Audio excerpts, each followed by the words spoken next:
सभी भक्तजनों को सप्रेम नमन। भक्तों, आज मैं आपके समक्ष सनातन धर्म में भगवान बुद्ध का जो स्थान है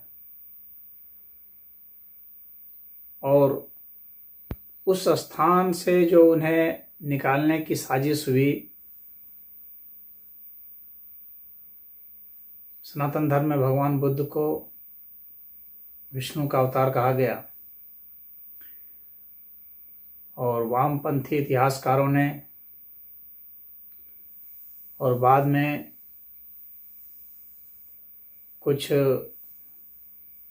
उनके द्वारा बहकाए गए बौद्ध संप्रदाय के लोगों ने भगवान बुद्ध को बिल्कुल ही सनातन धर्म से काटने की कोशिश की, यह बताने की कोशिश की कि उनका इससे कोई नाता नहीं है बल्कि ये विरोधी थे। तो पिछले 2 वीडियो में मैंने आपको बताया कि भगवान बुद्ध किस तरह से वेद के समर्थक थे और वेद के मर्मज्ञ थे। उसके बाद फिर बताया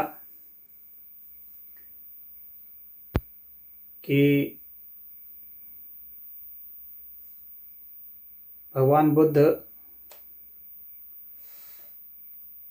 किस तरह से यज्ञ के समर्थक थे।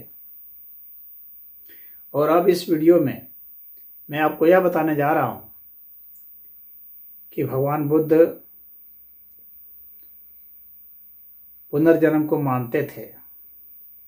हालांकि इस चीज से तो खैर वामपंथी भी इतिहासकार जो हैं वे भी इनकार नहीं करते हैं, क्योंकि इतना ज़्यादा पुनर्जन्म का जिक्र है बौद्ध ग्रंथों में। भगवान ने अपने पुनर्जन्म के विषय में इतना बताया है कि कोई इनकार कर ही नहीं सकता। तो जो पुनर्जन्म को मानता हो उसे आस्तिक कहते हैं, एक परिभाषा है। तो पुनर्जन्म के इतने ज़्यादा दृष्टांत हैं कि उसे प्रमाण की जरूरत नहीं है। फिर भी 2 बिंदुओं को यहाँ पर ध्यान देना जरूरी है। एक तो यह कि पुनर्जन्म को जो मानता है वो नास्तिक कैसे है। पहली बात, जो भगवान बुद्ध को नास्तिक बताने की कोशिश की गई, तो जाहिर सी बात है जो पुनर्जन्म को मानता है वो नास्तिक नहीं हो सकता। उसे आप नास्तिक की परिभाषा में नहीं रख सकते, क्योंकि नास्तिक पुनर्जन्म पर विश्वास नहीं करते हैं। वे सिर्फ यही मानते हैं कि यहाँ जो पदार्थ पाए जाते हैं इसी के गठजोड़ से वो बना और मिट गया, काम खत्म। उसके पहले ना वह था, ना उसके बाद आगे होगा, ना उसका इस भौतिक तत्व से अलग कोई अस्तित्व है। तो यह नास्तिक मत है। हालांकि आज के जो वैज्ञानिक हैं वो इस पर जो है पुनः शोध कर रहे हैं और चेतना पर काम कर रहे हैं, और यह भी एक विकल्प के रूप में वे रखे हुए हैं कि संभावना है कि मनुष्य का अस्तित्व पहले भी किसी न किसी रूप में था और आगे भी किसी न किसी रूप में होगा। वो बिल्कुल जीरो नहीं होगा। यह लॉजिक से भी, तर्क से भी यह सिद्ध होता है कि हम पहले कहीं ना कहीं थे किसी न किसी अवस्था में। ये जो चीज़ें जुड़ी हैं, आखिर ये चीज़ें किसने जोड़ी? ये चीज़ें अपने आप स्वतः तो जुड़ती नहीं है। जो भी यहाँ जो तत्व जुड़े हैं, जो कहा गया कि भाई कोशिकाएं बनी हैं, तो कोशिकाएं कैसे बनी हैं? किसी पदार्थ से ही जुड़ के बने हैं। ठीक है, पदार्थ से जुड़ के बने हैं। Carbon, hydrogen, nitrogen, phosphorus, oxygen, sulphur, ये सब जुड़ गए, डीएनए का बेस बन गया है। लेकिन आखिर उसको प्रेरित किसने किया? वो क्यों बना? एक प्रश्न उठता है। वो यूं ही कैसे बन जाता है और अन्य जगह क्यों नहीं बनता? उसके बनने के पीछे कुछ ना कुछ कारण होगा ना। अगर विज्ञान है तो विज्ञान तो सदैव कारण को मानता है कि कार्य है तो कोई कारण है। तो फिर उसके पीछे क्या कारण है?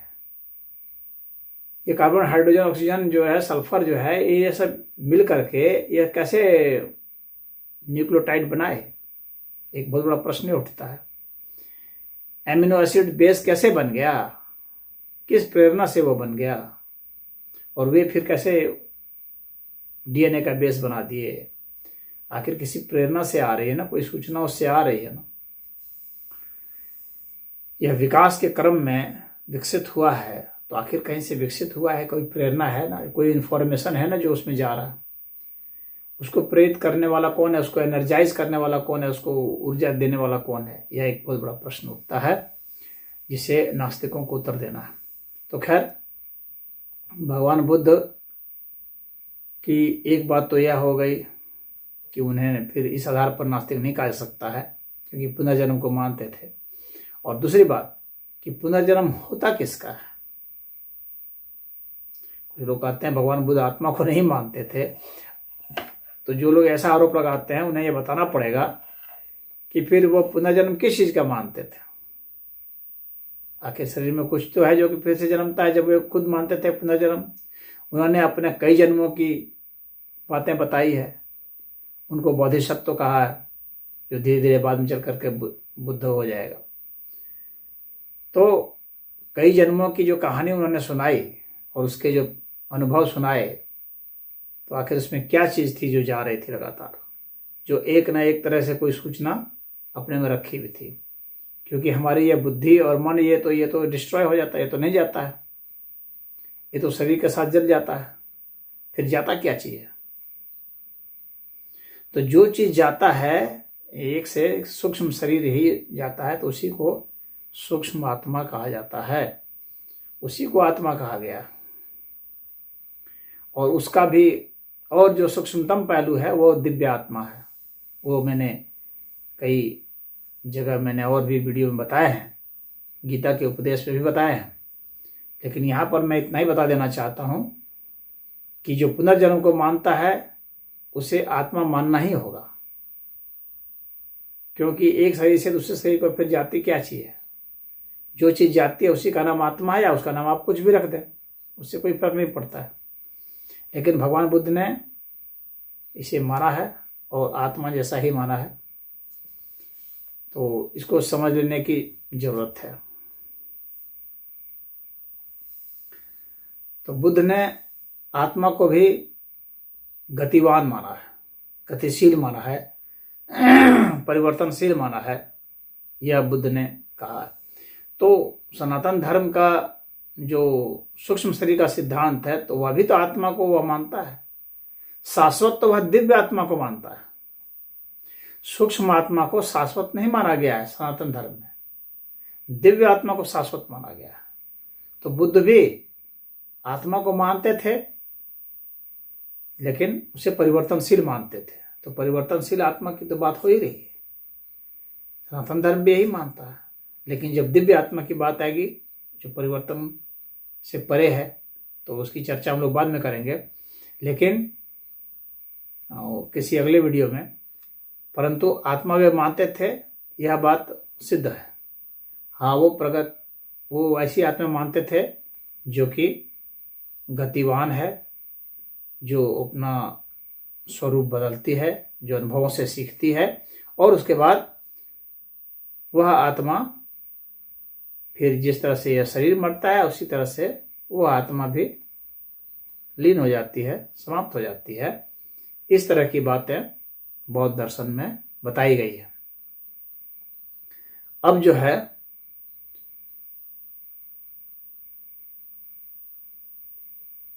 आपको आत्मा के संदर्भ में जो भगवान बुद्ध ने बताया है, और उन्होंने कहा है कि इस पुनर्जन्म से मुक्त होना चाहिए। जैसे हमारा पुनर्जन्म न हो तो हम निर्वाण को प्राप्त कर जाए। तो बार बार जन्मने से मुक्ति, ये जो है सनातन धर्म की धारा रही है कि हम बार बार से जन्म से कैसे मुक्त हो जाएंगे। तो भगवान बुद्ध ने भी यही कहा कि बार बार जन्मने से स्वर्ग में जन्मोगे, नरक में जन्मोगे, कई पशु पक्षी की योनियों में जन्मोगे, मनुष्य में भी कई बार जन्मोगे, लेकिन जब निर्वाण को प्राप्त हो जाओगे तो पुनर्जन्म से मुक्त हो जाओगे। तो कहते हैं कि यही उसका लक्ष्य है। ये भगवान बुद्ध का उपदेश है। अब इसके प्रमाण स्वरूप जो है मैं अब बता रहा हूँ कि सुत्त निपात जो ग्रंथ है, उस सुत्त निपात ग्रंथ का जो सुंदरिक भारद्वाज सुत्तम है, उस सुंदरिक भारद्वाज सुत्तम का 17वां जो है वह पुनर्जन्म की बात करता है और कहता है कि वो अंतिम शरीर धारण करने वाला होता है, वह जो बुद्ध होता है, यानी इसके बाद वो फिर शरीर धारण नहीं करता है, इस बात को कहता है। तो पूरा उतना लंबा चौड़ा नहीं पढ़ करके मैं उतना ही पढ़ता हूँ जितना काम का है। क्षीणासवो अंतिम देहधारी तथागतो अरिहति पूर्वलाशम, अर्थात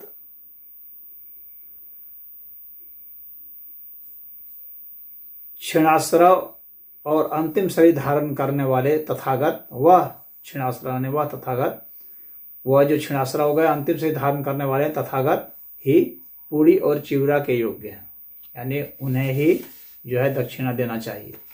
ये इस सूत्र में इसकी गाथा है 17वीं, उसमें यह बताया गया है। अब इसके बाद हम रतन सुत्तम में आते हैं, जिसकी 9वीं गाथा है, जिसमें कि भगवान बुद्ध कह रहे हैं। पूरा लंबा चौड़ा सूत्र उतना नहीं पढ़ करके मैं काम का ही सिर्फ पढ़ दे रहा हूं। न ते भवम अट्ठम आदियंती, कह रहे हैं कि जो प्रमाद में पड़े हुए हैं उनका 8वां जन्म ग्रहण नहीं करते। तो यहाँ पर जन्म की संख्या स्पष्ट वे बता रहे हैं कि इस तरह से वो 8वां जन्म ग्रहण नहीं करते। अब इसके बाद सभी यशोत्तम पर आता हूँ।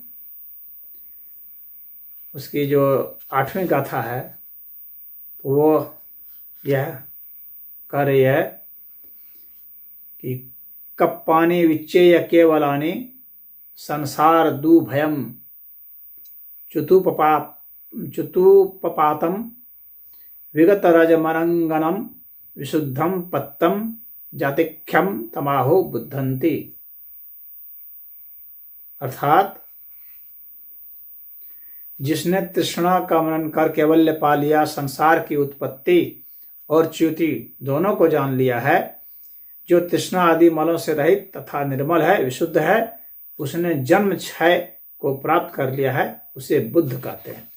तो बुद्ध की परिभाषा यहाँ पर दी है और यहाँ जन्म के क्षय की बात भगवान बुद्ध ने की है। अब इसके बाद जो है 12वीं गाथा पर आते हैं, जिसमें कि कह रहे हैं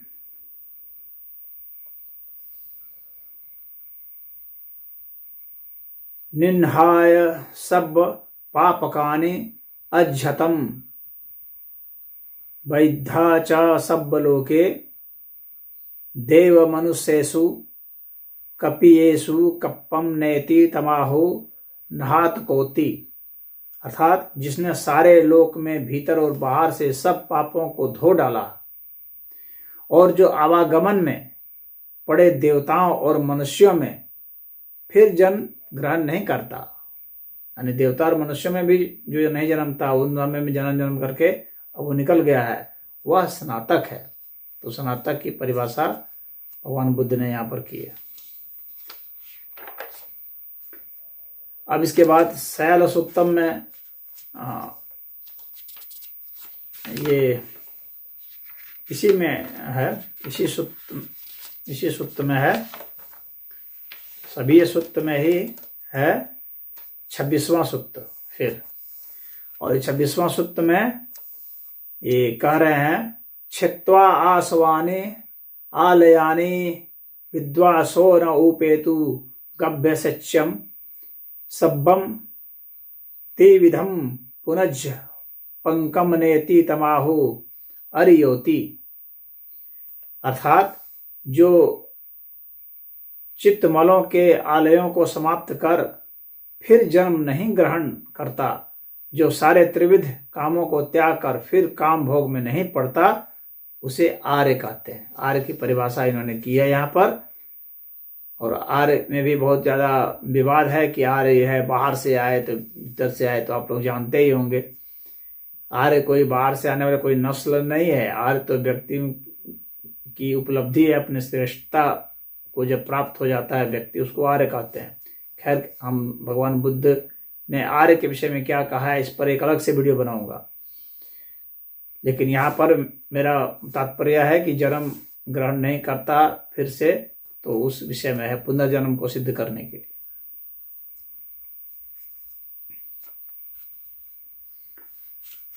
और फिर जो शैल सुक्त है,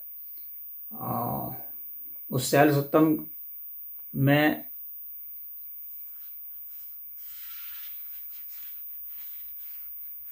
भी ये जिक्र है कि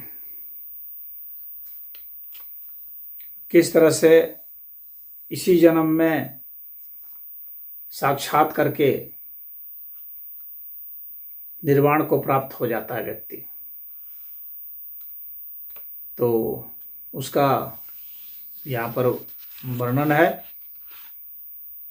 क्योंकि काफ़ी लंबा यह है, तो इसलिए इतना मैं इसका विस्तार नहीं कर रहा हूँ।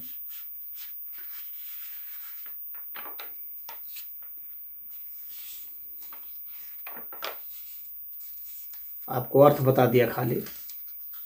अब इसके बाद कोकालिक सुत्तम है, जिसमें कि भगवान बुद्ध यह कहते हैं कि सत्तम सहस्रानम निर्बबुदानम छत्तीसम च पंच अब्बुदानी यम अरियगरहि निरयम उपेति वाचम मनम च पणिधाय पापकम। अर्थात आर्य पुरुष की निंदा करने वाला अपने मन और वचन को पाप में लगाकर उस नरक में उत्पन्न होता है जहाँ की आयु 1,00,000 निरर्बुद और 41 अर्बुद है। तो यहाँ पर नरक में उत्पन्न होने की बात करके बतलाते हैं कि इस तरह से पुनर्जन्म इससे भी सिद्ध हो जाता है, और नरक भी सिद्ध हो जाता है कि वो स्वर्ग और नरक मानते हैं। इसके लिए तो अलग से वीडियो बनाऊंगा, पूरे प्रमाण आपको दूंगा हर चीज का भगवान बुद्ध का। सनातन धर्म में जितनी बातें हैं सब बुद्ध मानते थे। अब इसके बाद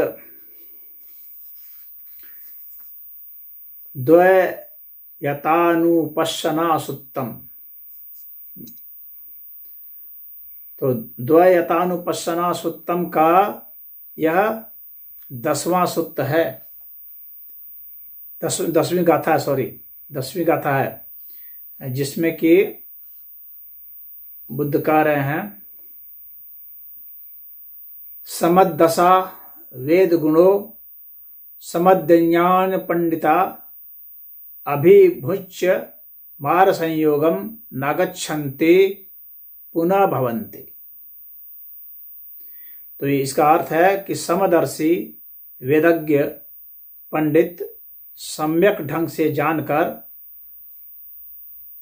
मार के संयोग को जीतकर, यानी काम के संयोग को जीतकर पुनर्जन्म में नहीं पड़ते।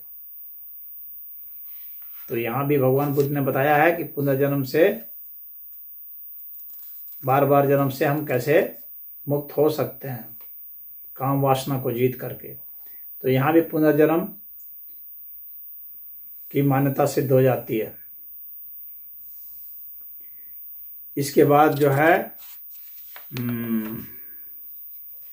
इसी सुत्त में जो 26वीं गाथा है वह कहती है आरोग्यम समध्याय आसवानम परीक्षया संखाय सेवी धमट्टो शंख नोपेति वेदगु इति, अर्थात चित्तमलो आश्रमों के क्षय से निर्वाण को भली प्रकार जानकर धर्म में स्थित व्यक्ति ज्ञान पूर्वक आहार का सेवन करे, ऐसा व्यक्ति फिर जन्म नहीं ग्रहण करता। और फिर जो 31वीं गाथा है वह भी पुनर्जन्म के विषय को सिद्ध करती है कि ये च रूपोपगा सत्ता ये च आरूपवासिनो निरोधम अपजानन्ता आगंतरो पुनः भव, अर्थात जो रूप लोक में रहते हैं और जो अरूप लोक के निवासी हैं वे निरोध अर्थात मतलब निर्वाण को न जानते हुए पुनर्जन्म में पड़ते हैं।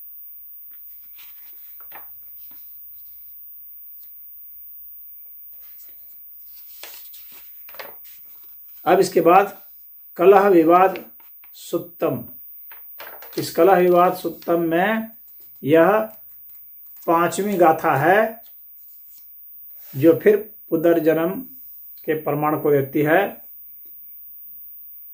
छंदानि दानानि पियानि लोके ये वापि लोभा विच्यन्ति लोके आशा च निष्ठा च इतो निदाना संपरायाय नरस्य होन्ति। इसका अर्थ है प्रियों का कारण राग है अथवा जो लोभ के कारण लोग संसार में विचरण करते हैं। आशा और उसकी पूर्ति का हेतु भी यही है जो मनुष्य के पुनर्जन्म के हेतु हैं। यहाँ पर स्पष्ट कर रहे हैं कि पुनर्जन्म क्यों होता है, राग के कारण, लोभ के कारण, मोह के कारण, इसके कारण ही पुनर्जन्म होता है। ये भगवान बुद्ध यहाँ स्पष्ट बता रहे हैं। ये सब बातें सनातन धर्म की तो हैं, तो सनातन धर्म के सिद्धांत को ही भगवान बुद्ध बढ़ा रहे हैं आगे। अब इसके बाद पाप वग्गो, तो पाप वग्गो में जो ये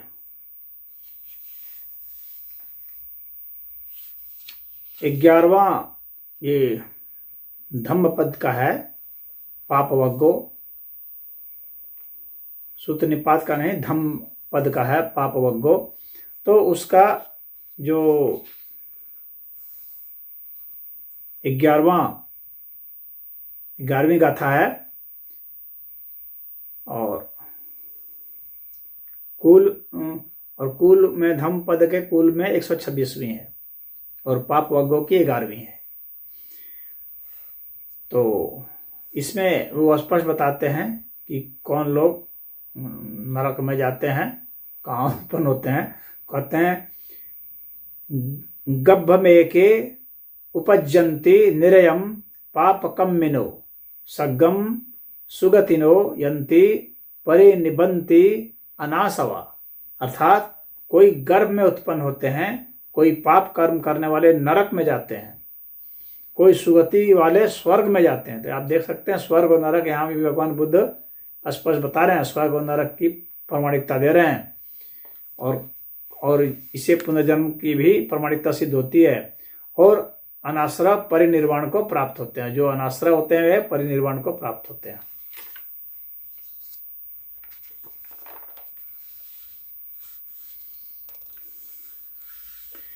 इसके बाद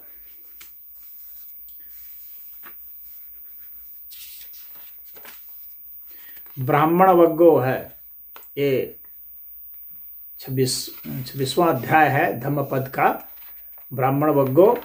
और इस ब्राह्मण वग्गो का यह 18वीं गाथा है जिसमें भगवान बुद्ध कहते हैं अक्कोधनम वतवंतम शीलवंतम अनुससुत्तम दंतम अंतिम शारीरम तमहम ब्रूमि ब्राह्मणम।